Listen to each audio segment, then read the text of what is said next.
Hello friends, welcome back to my channel. Today we are talking about solo travel for those of us who have a little bit of anxiety, who like a lot of comfort. I'll talk to you quite literally about my top 10 tips for making the most of traveling alone. I am currently in Atlanta, Georgia. I had a workshop that I was teaching there yesterday, and so I'm just here at my hotel. I'm about to get ready for the day.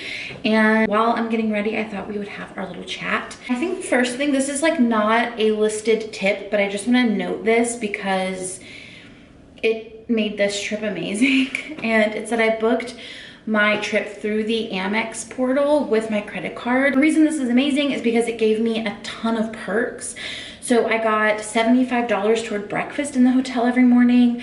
I got a $100 credit, which mostly paid for my parking and then also covered like a cocktail one night, I think.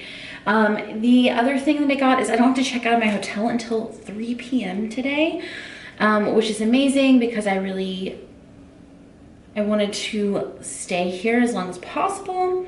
The other thing, I got free premium internet, which they usually charge for at this hotel. I got a free upgrade. My room went from like a regular king room to like a king corner. So using my Amex really helped me get a lot of like creature comfort things here. I've talked before in another vlog about how it helps me to fly first class more often, to have access to lounges. All of that is super helpful when traveling as an anxious being. So if that's something of interest to you, I think I have a referral link, like not like an affiliate link, but I think everyone who has an Amex card has an affiliate kind of thing, so that maybe it helps you out and helps me out. If that's the case, I'll put a link below. If there's not a link below, I simply forgot, just let me know. But that is not on my list of things to talk to you about. Right now, I want to grab a quick shower and then we'll do skincare, and then we'll get into the real tips. I also want to quickly give you an update on Tennessee. So I'll do that at the end, just kind of tell you, if you watched last vlog, I want to give you a quick little how it's feeling now update. But for right now, I'm going to grab a quick shower and then I'll be right back. I just want to say I'm sorry about the light in here. It's pretty rough, but it's what we're working with.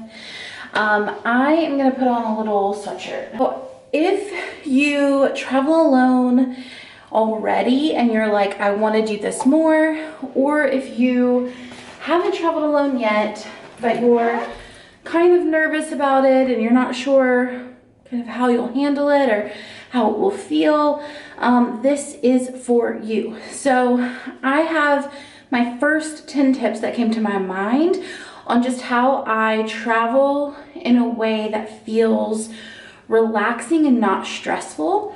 So I'm gonna run through those, but I have a ton more. So if you ever want more, it's a never-ending supply over here. So the first one that I have is, if you're like me and you have the problem of wanting to do and see and be everywhere, doing everything, but you also don't want to come home exhausted, I've solved that problem. And the way to solve this is to book your trip in 2 halves. So for the first half, spend it doing all the things, seeing everything you want to see, going everywhere you want to go, and then the second half is scheduled for complete rest. Like, I've in the past booked trips for the first half in the city and I go exploring, and then the second half at like an all-inclusive resort and I just chill.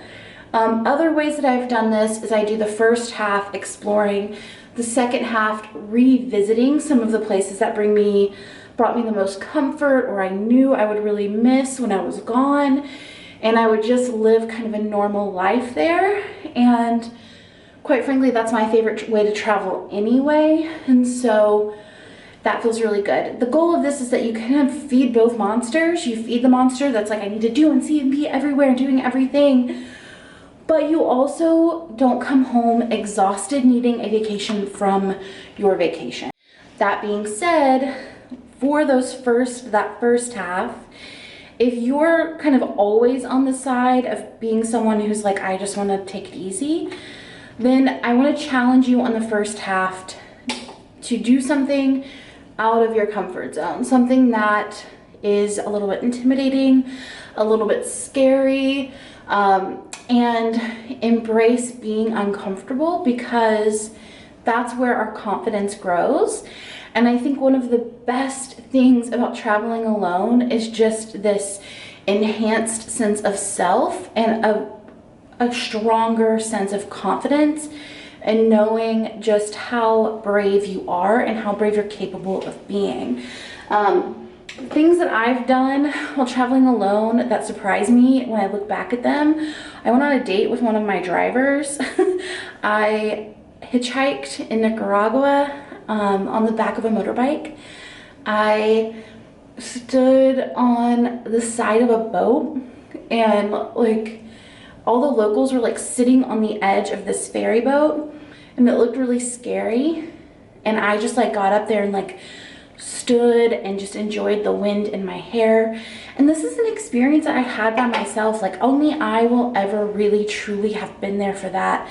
But I felt stronger, braver, more competent, more capable, and I felt like I can handle anything. So everyday life now, you know, it's even easier because I know what I'm capable of, if that makes sense. I've done something that scares me, so I can do something else that scares me again. That being said, if you've watched the Bali vlogs, you will know like I was really scared to get on a motorbike there. It just seemed, after I tried to drive one, I was like really intimidated by it. Driving there is very different than other places. It's very crowded, and I was like, I don't know if I'm gonna be able to do this. But once I did it, it was like my favorite thing that I did there. And if you watched the Bali vlogs, you kind of watched that happen in real time. And I think that's the stuff, right? Like that's the magic of getting to go on these experiences alone, because like there's no one to embarrass yourself in front of. Like people who are never gonna see you again do not care. You can try and you can fail, and most likely it will be fine, and then you'll have grown in this really significant, exciting way. Okay, I also kind of want to talk about how I organize my days to have some balance and not kind of wear myself out, because I think when you're traveling alone, especially, it can be hard to moderate your energy, or to know when to moderate your energy. And some of us are going to lean toward the side of like overdoing, and some of us are going to lean toward the side of over resting. But I think I found like a sweet recipe for this, and I want to share it. So typically I will do a morning routine, whatever that is, wherever I am. That's just something that grounds me, makes me feel good.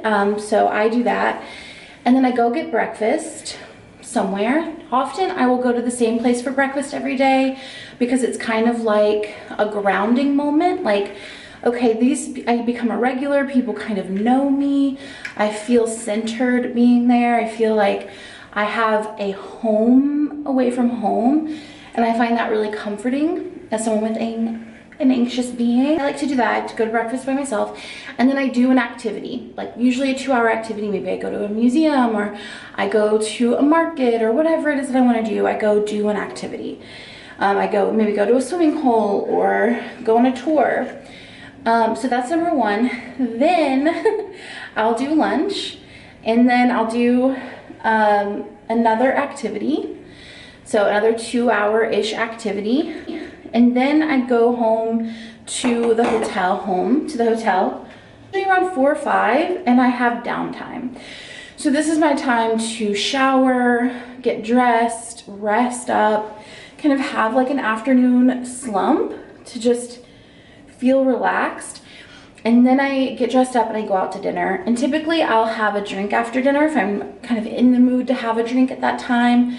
And oftentimes I'll do that at the hotel if I've made friends there or something, because that's kind of like something I really like to do. So yeah, that's the way I organize my days. That means you're getting like 2 solid activities in, but you're also guaranteeing rest. And you're getting a little bit of stability with that, kind of going to the same place in the morning and the evening.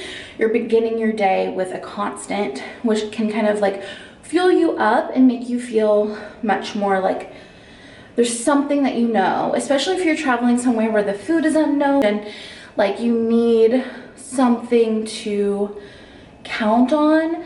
That can be really, I don't know, for me, I find that to be comforting. Okay, number 4, if you get to a place, your Airbnb, your hotel, wherever it is you're staying, and it is not as comfortable as you need it to be, change. Whatever you can do to change, just change it. You have seen me do this countless times, and I almost always feel some kind of way about it. I feel nervous or embarrassed or like, what's wrong with me? Why am I feeling this way? But I have never one time regretted that decision. Every single time I have done that, it has transformed my experience tenfold. I've had a much better time. There's just something so nice about having a place to go to where you feel comfortable, where you feel secure. And if you are an anxious bird like me, having the place where you're staying feel safe and comfortable and clean is a legitimate request, especially if you're paying upwards of like hundreds, $200, $300 a night. Like, you should be comfortable with that. Like, you shouldn't be sacrificing in that way. And every single time I've ever done it, they've let me just cancel without, I've had to pay for like the night that I used, or if they couldn't rebook it kind of thing. But like, every single time it's been worth it. You guys are seeing me in Tennessee right now, not being able to do that. And I really wish I could. It would probably make the experience there even better. But if you're able to, don't overthink it. Let yourself have a space where you're comfortable. Number 5, travel the way that you like to travel, not the way you think you're supposed to travel. This is one of the greatest gifts of traveling by yourself, because you get to decide what you do and who you answer to. And hopefully all that you're worried about answering to is you and future you and the time that you're gonna have together. If I made my decisions about what I did when I traveled based off of the fear of hearing that phrase, like, you went all the way to Paris and you didn't see the Eiffel Tower, or you went all the way to Italy, you didn't see the Leaning Tower of Pisa, like, I would be miserable on these trips, because I would be living for the opinions of others and the experience that someone else is like trying to vicariously have through you. And it's boring. That's just so boring and so stressful. I had a partner a long time ago who we would travel together, and their whole travel philosophy was around not disappointing people at home with the stories they couldn't come home and tell. So they would feel like all this pressure to do all of the tourist activities just to like come home and like answer to their parents or something. Like, and we really had a hard time in that relationship, because like, I don't like to travel like that. I like to travel like I live there. I am personally someone who likes to go to the market. I love going to grocery stores in local cities. I like my souvenirs. I want to be just like things I'll actually wear in my day-to-day life, not like touristy things that you buy that all look the same in any tourist place that you go. I don't feel often like I missed out if I didn't go to like the place where I have to wait in line to take a photo. Like, I don't feel like that's something I need. I'm not judging people, like, if that's something that they do want to do. Like, travel the way you want to. Like, don't travel the way I travel the way that you like to travel. And if you haven't traveled alone yet and you're like, I don't know how I like to travel, that's wonderful, because this is your chance to find out.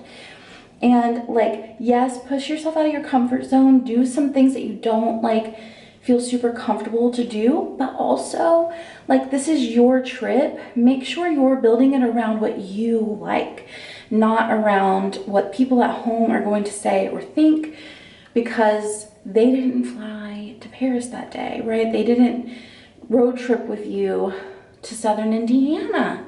This is your experience. Okay, number 6, and I feel like this is something I've just been embracing more recently, and it's plan, like go ahead and plan, but also like plan to be surprised. I think for a long time I didn't plan as much, and I just kind of like showed up and was like, see what happens. And then I kind of course corrected and on the opposite end of the spectrum now, where I over plan. And that planning in the time that I'm doing it brings me a lot of comfort. It helps me to feel prepared. It helps me to feel like I have some like groundwork laid and I am not just going in blind. So I find that really comforting, but it's honestly, the planning is more so for present me who's at home gearing up to go on a trip than it is for future me who's on the trip. Because what I've learned is that a lot of the planning that I do just kind of gets thrown out the window when I get there, because life doesn't work that way. You can't really plan it out hour by hour, and especially when you're traveling, like unexpected things happen. Things that you think were going to be great end up being not great.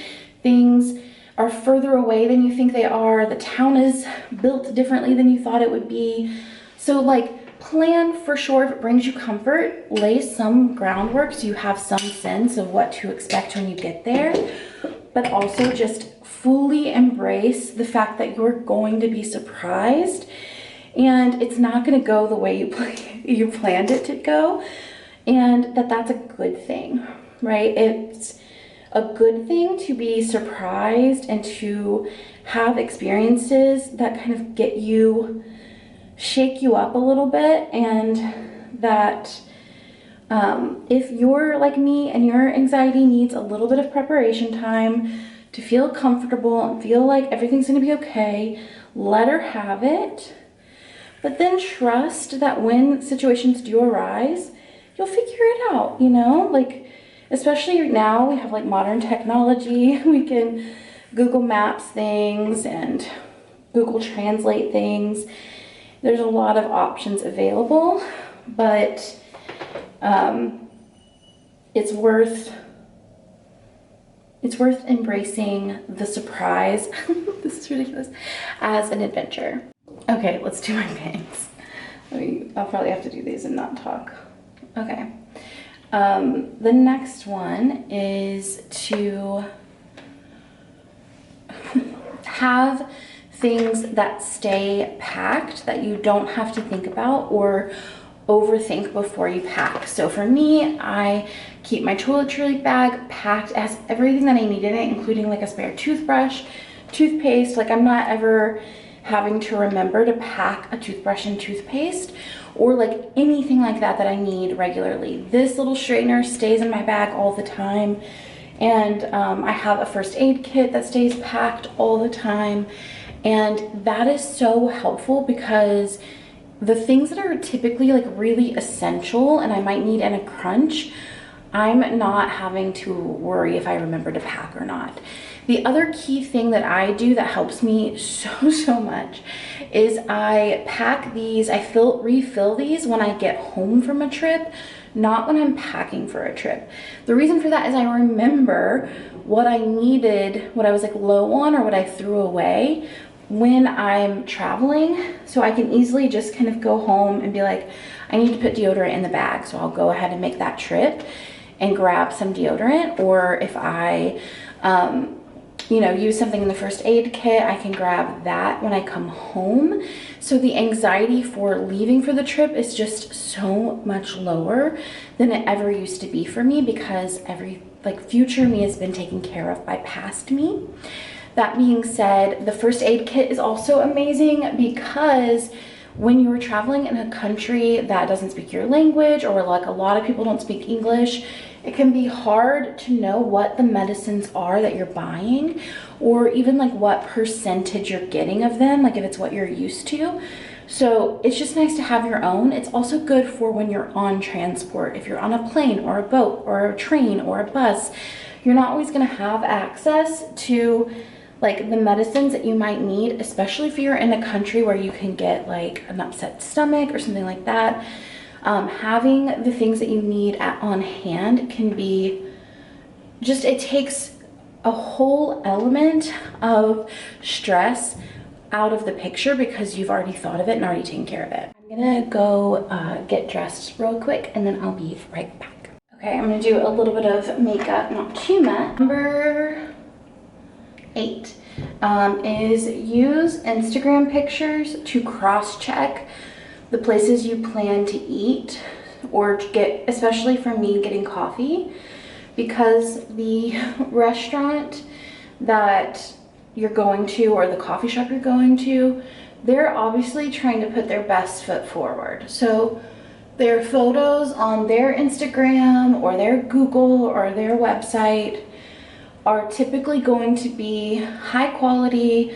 If it's coffee, it's typically poured by the best barista that they have, who can give you like the best art they have. And so cross-check these things that look really good online with the most recent story reshares that they do and the most recent tagged photos on Instagram or TikTok, because then you're getting the customer's actual experience and you're getting a sense of like what the consistency is. So if you are like a coffee nerd like me and you just like cannot drink bad coffee, or like there's certain kinds of bad coffee that you can't handle but some that you can, like it's worth that extra step of exploration to see what people's actual experiences are versus like what these places want to show you. It's like you can also look up things on TikTok, like if you're thinking of going to the Louvre or something, you know, go read people's actual experiences on TikTok or Instagram, and you know, you might see a post like I did after I went to the Louvre where I talked about how like it was really stressful, it was really crowded, people were like pushing you, you couldn't really see the art, but then everyone in those comments were like, go to the Orsay Museum Orsay, I don't know how to say it in French, but they all recommended the same museum to me in response to that, and so you're able then to get like a more honest take on what people are actually experiencing. Similarly, I'm gonna group these because I have another one that I want to do for 10, and so I'm gonna group these into the same category. Similarly, you know, before you go, watch vlogs of people who've been there, you know, kind of do that social media research just to get tips. So, you know, sometimes people live there who are from the States. If you're from the States, you know, wherever you're from, look at people who live there. They can give you tips on things to know, things to be prepared for, places to try. Definitely like use social media as a resource for your research. Don't just rely on like top 10 lists or things that are kind of PR moves for these businesses, because they're PR moves for the business. I'm gonna do my eyebrows in the mirror while we talk about this. The other thing to keep in mind with the vlogs is that you're then kind of getting a sense of what it's like to walk the streets there or be there, how people are dressed, what people are thinking about, how they're traveling around, if they're paying in cash, if they're paying with a card. You're getting like a much better sense of like what to expect. And I can tell you, like before I went to Bali, everyone and their mother was like, don't get a bike if you're just here, but here's what you need if you do get a bike. I learned through YouTube like what apps I was going to need to download, what kind of things I would need before I ever got there, what kind of, if I would need a visa, if I would need, what kind of, I swear by this bug spray now, like this bug repellent. But that's because someone on a vlog on YouTube told me to get that bug repellent before I went to Bali, and I bought it on Amazon, and I didn't get bit by a single mosquito all of Bali. So you know, I stand by that. My number 9 is my bonus one that I didn't plan to do, but I'm gonna go ahead and add it in. And that is to, when you're packing a hotel room, pack by zone so that you're not ever, or you don't, like, you're less likely to leave things. So for me right now, I'm packing up the bathroom because I just finished getting ready. I don't need anything else in here anymore. So I am gonna just pack the bathroom, move everything from the bathroom into the bed, and that zone is cleared. And then I'll do the desk zone, and then I'll do the bed zone and the closet zone. And that just means like you're focusing on just one little area at a time, and you're much less likely to forget things. Okay, tip 10 is all about budget. And this is actually something that comes from my wedding photographer days. And it's to budget for what's important to you. So when I used to meet with clients back in the day, and they were like, okay, we have this very fixed budget for our wedding. You cost this much, catering costs this much, the venue costs this much. Like, I don't know if we can do it all. And my advice at that time was always, you decide what is most important to you and you alone, and you budget accordingly. Allocate the most money to the thing that matters the most to you. And I'm the kind of person who's like, if that's not me, that's absolutely fine. Just be true to yourself, right? And it's the same thing with travel. Like, budget according to what you need.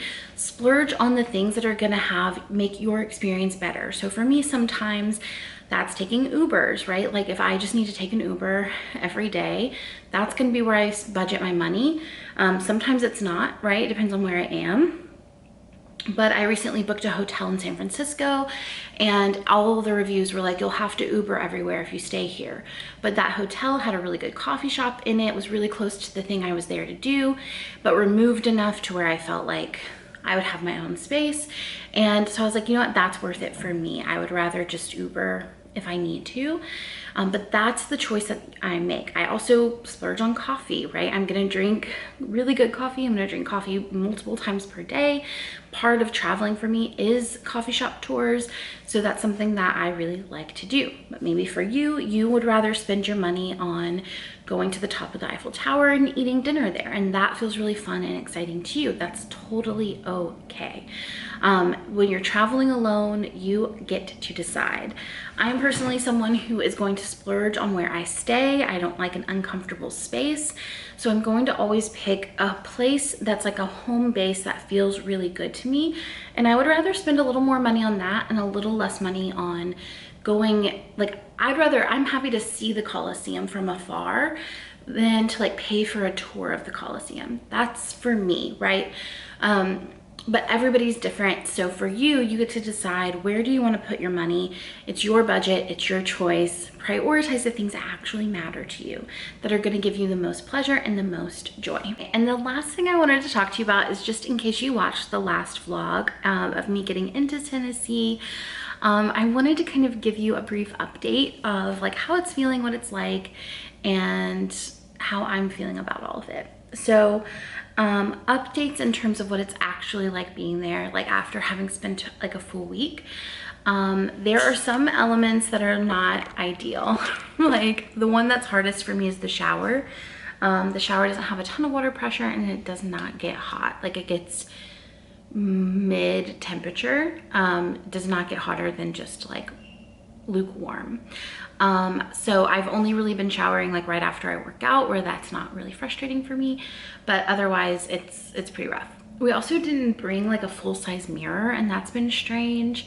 So I'm gonna bring one home. I'm thinking of the things that this hotel had that made me feel really good. Like, I was like, oh, we had a hot shower, a full-size mirror. The other thing is a comfortable bed. The bed there is incredibly uncomfortable. I did buy a mattress topper. I'm gonna bring myself closer so you lighten up.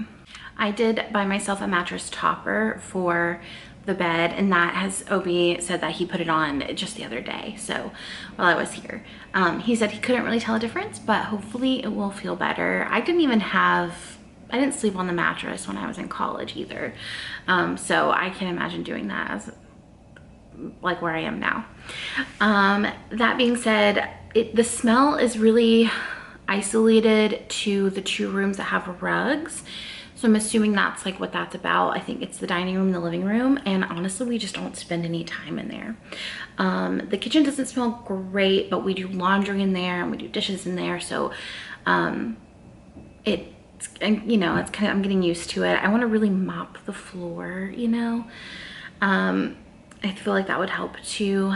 But yeah, in general, like the musty kind of smell is really isolated to those 2 rooms. I think I could buy a dehumidifier and put them in there, but like I think that's expensive for just a few weeks. So I'm probably gonna just let it be. I did put down like shout wipes, like not shout wipe. You put them in the dryer sheets. I put dryer sheets in all the vents downstairs, and it helps a ton as well. And I put baking soda around, and that helped a lot, but it's not a perfect system. And I think that's just kind of how it's gonna be.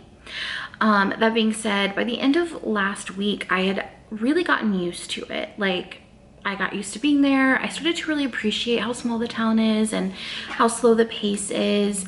I feel like the people in his program are amazing. We had a really cool like dinner party situation where people did readings, and it felt like really special, and like it's gonna be a really cool community. The coffee shop is opening since I've been gone, so that'll be nice.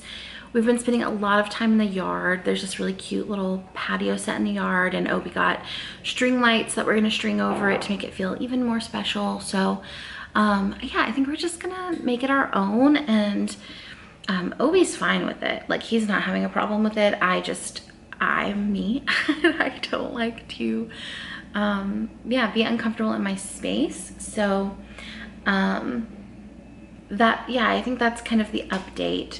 I will say I got very used to it, and it was like totally fine, totally normal. We got into our routine. I was kind of like, this is what our summer is. And then I came to Atlanta and I stayed in this hotel, and everything was nice and clean, and I had hot water, and I had a comfortable bed. And that's why I'm checking out at 3 p.m. today, because I just don't want to go. I do feel like I'm camping, like I'm going back to the woods for summer camp, kinda, you know, like I got my little luxurious break, and then I'm going back to camp. But that's probably a little dramatic, but it feels like a really special place with really special people, and the program is really cool.